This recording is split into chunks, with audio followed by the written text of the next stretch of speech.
Hey everybody, how's it going? Gun Psychiatrist here, and in this, what's going to be a series of videos, we're going to show you how to build a muzzleloader from a kit. And so if you've never seen this before, believe it or not, there's companies out there that actually have muzzleloader kits of old Shenandoah, Kentucky type rifles, or even Brown Besses that the British used to use back in the Revolutionary War. And you can buy these kits and put them together yourself, but there's a lot of steps in between there that have to be done in order to make the firearm function properly and make it work, and of course make it look good. So if you're interested, make sure you hit the subscribe button below, like this video, and stay tuned for more that are going to come, because these videos are going to be dropping about once a week. Today what we're going to be focusing on is a couple of preliminary steps. We're going to do the initial inletting of the brass toe and the brass butt plate, and then of course we're going to inlet the lock area. We're going to show you how we do that and how we can indicate high or low spots. Now the bad thing about this one is this piece shipped broken from Traditions. So if you can see right there in the lock area, I currently got an email into them right now to find out what is going to become of that, or if that's even a critical area. And the other thing that we're going to do is the preliminary brass cleanup. Now, if you don't know this,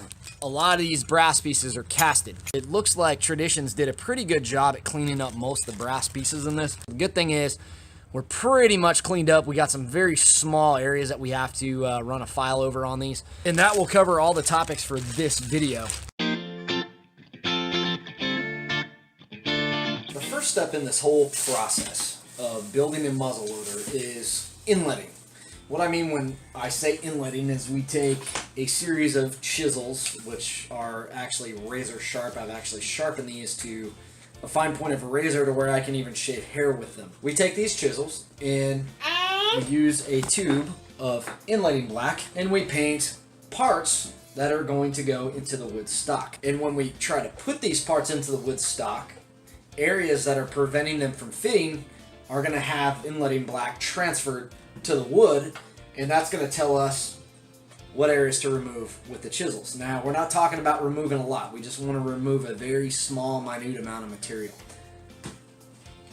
So the first thing we're going to start with, though, is the lock. Basically, the lock for a muzzle-loading firearm, or a older vintage firearm like this, is essentially the fire control group. And what we're inletting are the areas that are going to contact the surface of the wood. So that is pretty much going to be this profile, which is going to set into this like so. And we have to make this fit into there nice and flush and perfect, so you don't see any gaps or anything like that. Everything's nice, tight, and perfect.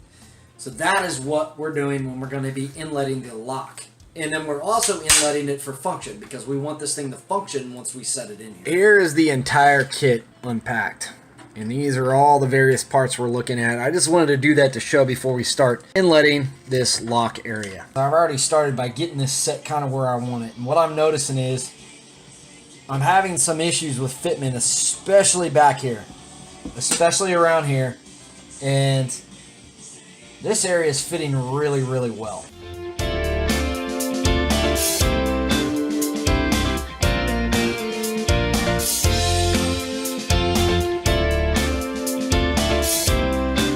So you can see where that inletting black's showing up. Those are the areas we need to remove a small amount of wood from.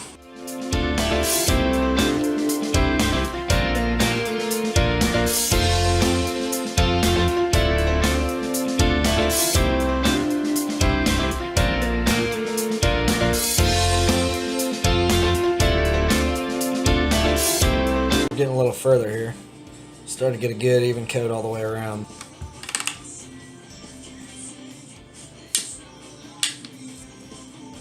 We inletted the lock. Looks great, kind of. I already see blemishes I don't like. But I'm a perfectionist, and what do they call those people? OCD? Yeah, that's me. The first thing that I didn't like is Traditions, and bless their heart, I know they're super busy, but Traditions sent me a rifle, brand new in the box, that already had a piece of wood broken.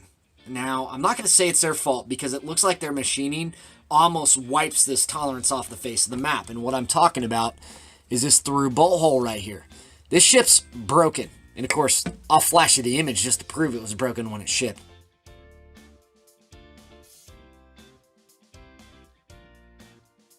One thing I want to cover here before you start filing any type of metal with a file is get some Crayola chalk from the store or Amazon, because you can't find it in Walmart anymore. They use all these stupid smart boards nowadays. You know, when you're running metal on these things, the metal is going to build up, and the chalk helps kind of pass that metal through. So just run some chalk on your files. It really saves a lot of time in the end. Let me tell you, this is going to pay you dividends, and you're going to thank me for telling you this. And you will be surprised not only how much more efficient they cut, but how clean they stay as well.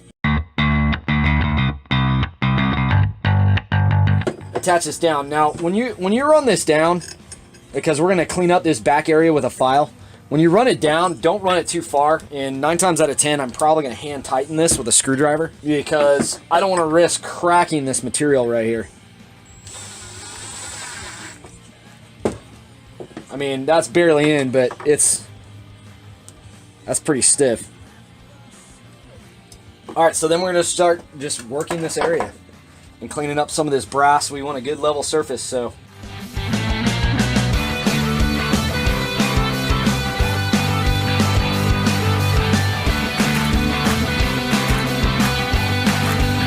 It's all said and done, you basically have it cleaned up. I don't worry about too much right here on the toe, because this piece is actually going to cover that up, and you're going to have to file that down anyways. So a lot of this is going to get shaved off on the toe. We won't know the exact amount, but you can bank on a lot of that being shaved off. So now we want to try to clean this up some. So this is going to be your preliminary brass cleanup for the butt plate. Now, there's going to be other things that we're going to be doing, because I want very highly polished brass. So I'm going to show you actually the techniques we're going to use later in other videos that's going to specifically apply to polishing this metal, so we can throw it in the tumbler and get a nice glossy finish out of it. That's going to be a completely different video. For right now, this is going to work, because all we're going to be focused on is putting inletting black on this, and then getting it onto the stock and inletted so it fits the stock. That's the butt plate. Pretty simple, pretty easy. As long as you run chalk on your files, this stuff is going to go really, really fast. Okay, so there was a few other pieces in this kit. Everything else looked really good as far as the brass cleanup goes on the rest of the parts that were here. So the only one that's questionable is this. There's some areas in here that I'm sure are fine. You'll never see them, but I'm just going to go ahead and show you, if you do get these areas, how easy or hard they're going to be to clean up. Once you get this jacked up in a decent vise, using some type of vise blocks, I'm going to use a miniature needle file, and I'm just going to kind of chase this.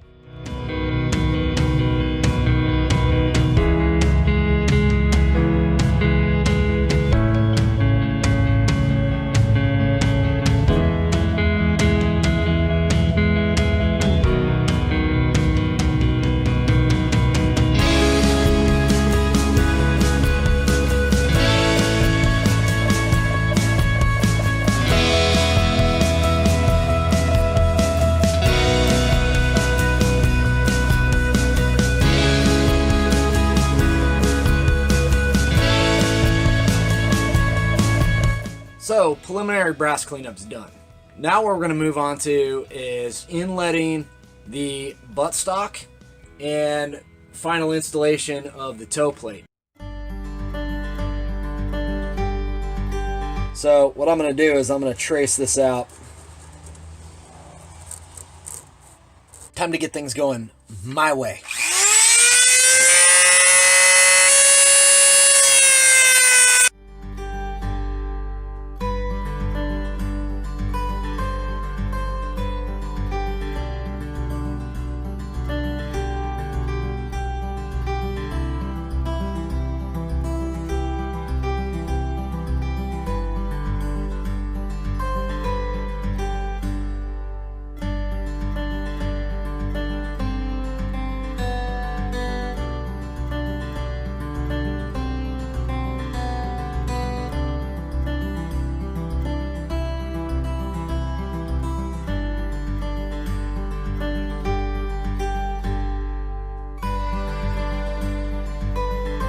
As you can see, this has broken off, and I'm gonna have to fix it tomorrow.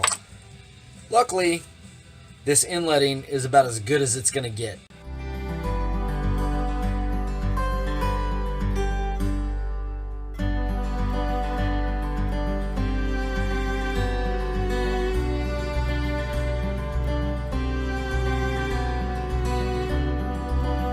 because of this stinking brake that I'll have to fix in the morning, I'll have to run to the store and grab a dowel rod.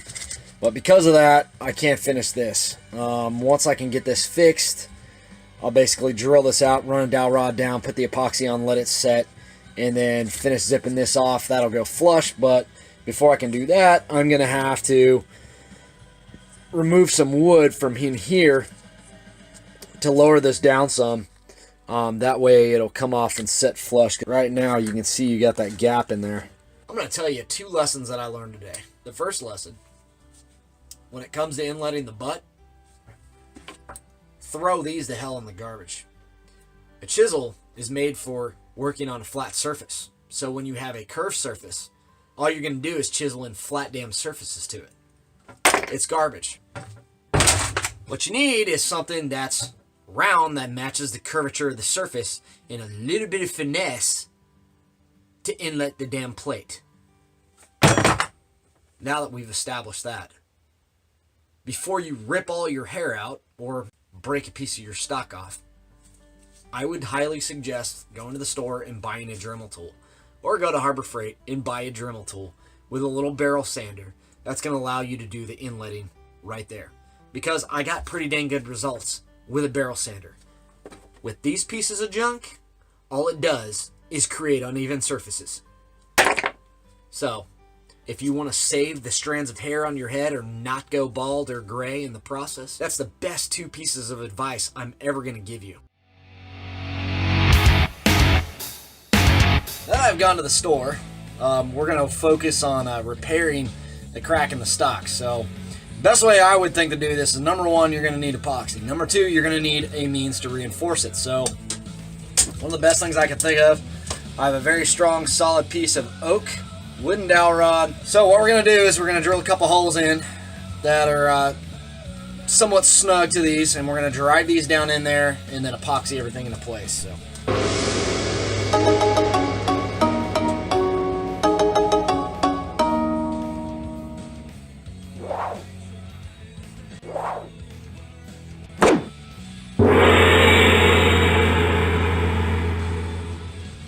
Round 2. Fight!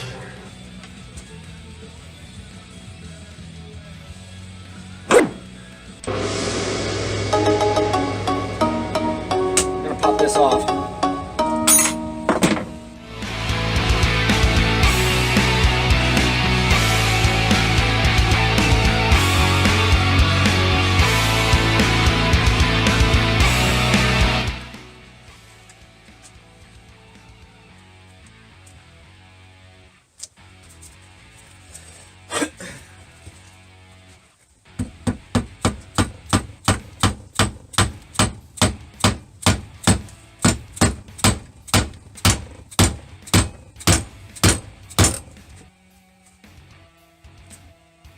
So simple as that. So basically what we did is we took a wooden dowel to add it for strength and keep the piece positioned.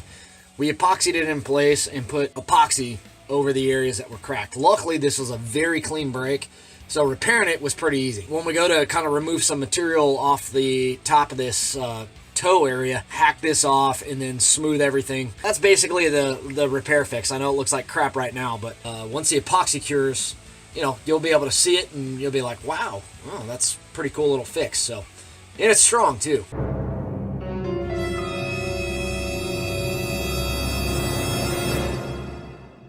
We have waited about 24 hours now. This epoxy is fully cured, and we're going to start finishing out this repair by zipping that off and then taking some of this material from the toe area down to where we get a nice level flush fit with the toe piece and the butt plate.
So the inletting is about as good as it's gonna get, because I'm done. I mean, everything looks good. I'm not gonna sit here till I get a line all the way around this thing. I just ain't doing it. The inletting's pretty much done. I'm done. That's all it's getting. If you want to be a perfectionist and you want to just take out every little thing till that thing fixed perfect, whatever floats your boat, Haas. Now we're gonna go ahead and get this thing fixed and get this thing done and over with.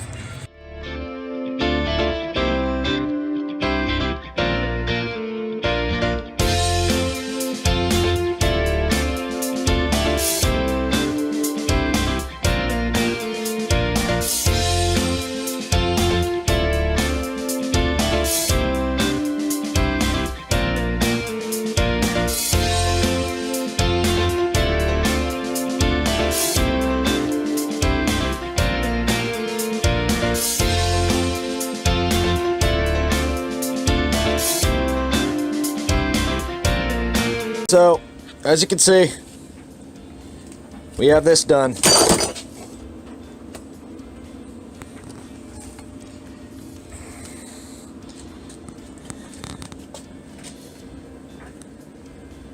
And these I'll probably end up replacing with brass screws, just so it matches all one color.